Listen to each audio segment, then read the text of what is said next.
Jeremy, I wish things could have been the way they used to be between us. But even if we don't make love, I still get what I want.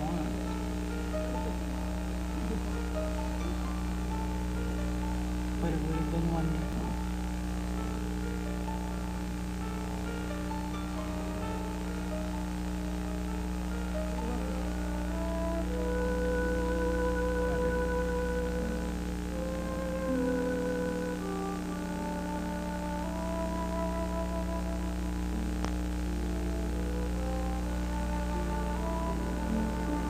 I knew you survived.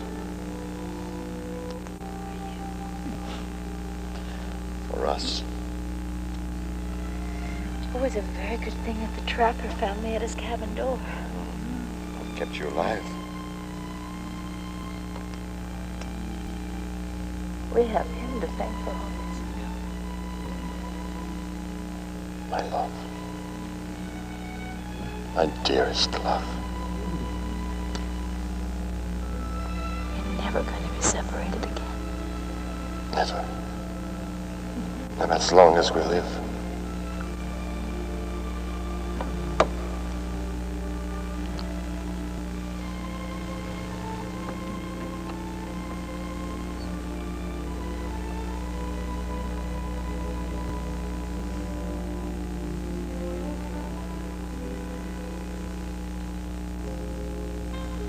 Rest, Jeremy.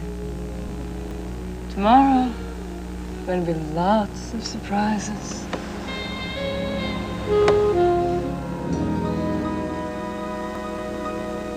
She'll probably sleep through the night. Good, she needs her strength. Well, her lungs are still clear. If this keeps up, she should be all right. What on earth set her off like that? Well, she kept calling for somebody named Jeremy. Said she had to get to him, that he needed her. Well, if she gets sufficient rest, she should be able to see this Jeremy soon enough. Whoever he is, he's one lucky guy. I'd say she's pretty lucky, too. Surviving the elements, the wilderness. Oh, the odds were all against her, but she made it. Yes. I think the worst is over.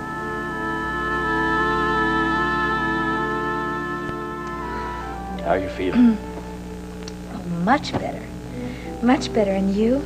Well, it takes more than nearly freezing to death to get me down. Well, I certainly believe that. You saved my life. And now that makes me responsible for your life. Oh, I had the most horrible nightmare. I was with Jeremy, and everything was wonderful. And then all of a sudden, he disappeared. He was swallowed up in this darkness. And, well, I kept calling for him to come back. And, I felt like I had lost him forever. It was a dream. Forget it. I would like to call him. I really would. I mean, I'm sure he's at his father's. Don't you think so? I mean, because he would have been here by now if he had heard. Erica, there's no need to call him. I got through to the Hunter Mansion last night. And considering the snow has finally stopped, Jeremy is probably on his way here right now. Oh, you are an angel. Thank you. What did he say? What did Jeremy say? What were his words? I mean, I know that he was probably very happy because I survived and everything. What were his exact words? I didn't talk to him. I spoke to Alex's wife. Oh, Alex. Has there been any word? Nothing. From your description of the landslide crushing the cabin, the authorities presume he's dead. Poor Alex. Well, I am so lucky that I found my way to your place. Lucky hogwash. It was sheer guts and determination that brought you to me. It may be the subject of my next book. Now, you rest. I'm sure that Mrs. Hunter and Jeremy have called all your friends and told them that you're all right. I feel sorry for Natalie. I mean, I have Jeremy. She's all alone.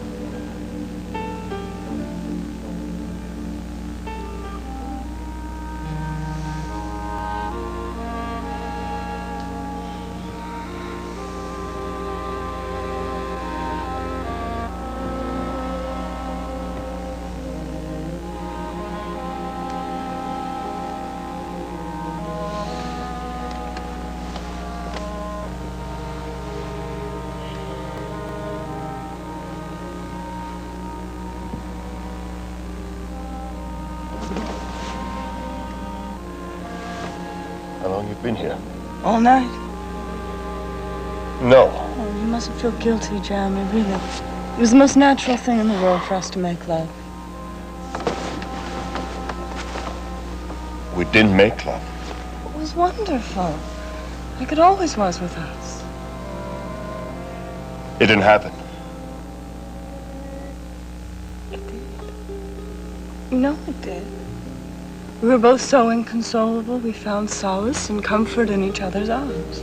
There's no way I would have done such a thing. There's no shame in it, Jeremy. Grief often brings people together in this kind of closeness. You lost the woman you loved. I lost my beloved husband. Good morning, old buddy. I just brought you a cup of my Tabrietta. Hi. I know. I understood why you did it. Yeah, well, to continue the search in that weather would have been suicide. Of course. And I want you to know that whatever you think is going on here. Jeremy, the truth is I came in here last night to make sure you were all right. You were so consumed with grief, you pulled me into your arms and held me. You cried, you begged for comfort, which I was more than happy to give, and which I was greatly in need of myself. I really don't think either one of us has anything to be ashamed of. Nothing happened.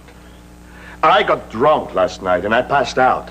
Now, you may have crawled in this bed with me, but that's all that happened. Well, if that's what you choose to believe, fine. That's what I know.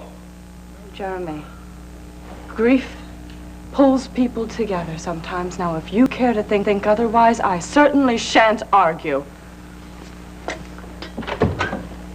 Larry, I didn't make love with this woman. There's no way I would have touched her, drunk or... I dreamt of Erica last night. I dreamt that we found each other. And we were making love for the first time. Well, then it's possible That I made love with Natalie, thinking it was Erica. Yeah?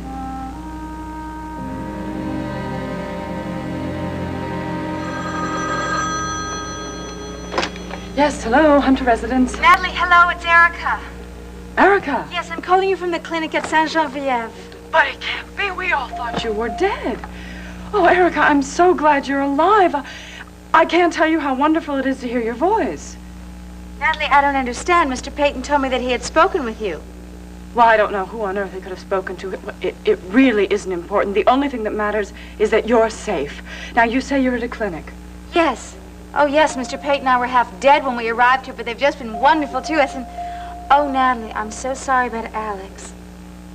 Yes, but now I have hope again. If you were able to survive, perhaps Alex has too. Well, I certainly hope that he has. Listen, may I speak with Jeremy, please? Yes, of course. I'm dying to tell him that I am alive and well. Hold on, I'll get him.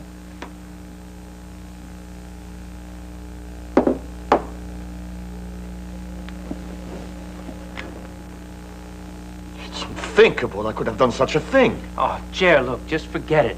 It's like Natalie said, people do strange things in times of grief. Erica's alive. What? By some miracle, she survived. How do you know that? She's waiting on the phone now to talk to you. I knew it. She's alive. Erica's alive! This is like a dream. I love you. I want you in my arms now. There's no way I'll ever let you go anywhere again without me. Oh, I never would. I never would. You're not getting rid of me now. You're sure you're feeling all right, huh? I have never felt better in my life. I just can't wait until I can see you. I dreamed about you last night, but I couldn't reach you. Yes. Darling, you are my life. You're everything to me. And I thought I was losing you. You haven't lost me, and you're not going to lose me. Nothing could stand between us, darling. Nothing ever could. Listen, I'll be there as soon as I can, right? I love you. And thank God you're safe. Soon? Yes, very soon. Goodbye, my darling. I brought you some breakfast.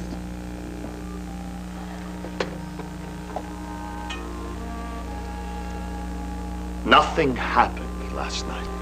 Didn't. There's no way I could have touched you, Natalie. But if I did, it wasn't you in bed with me. I am in love with Erica. And I never, ever want to hear one word of what you claim happened between us last night. Is that clear? Perfectly. Although your desires last night were just as It clear. wasn't you I desired. Seemed perfectly normal to me. I also was in pain. That's enough. I don't want to hear another word. I have a beautiful life ahead of me with the only woman I ever have wanted or loved in my life, and I won't let you destroy that.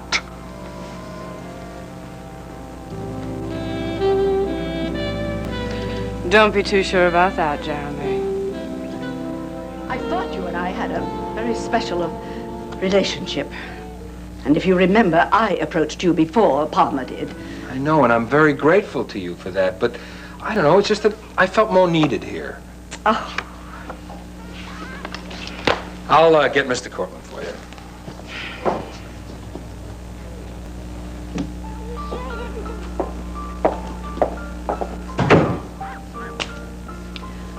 Nina. My dear.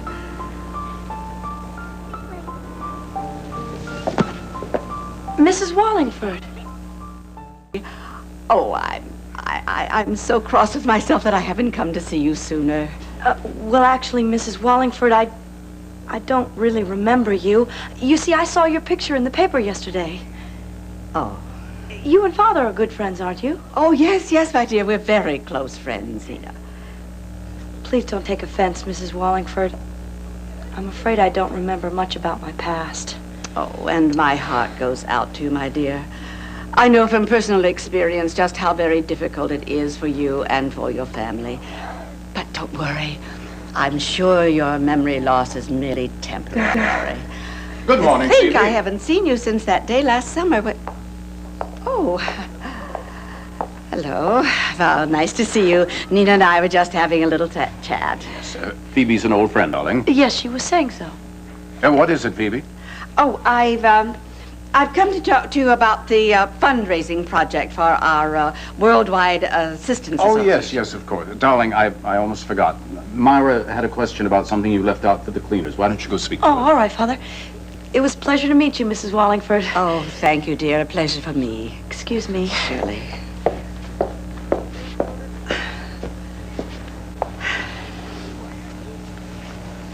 You know, she looks remarkably well. One would never guess from looking at her that she was going through all these difficulties. Well, she hasn't changed physically.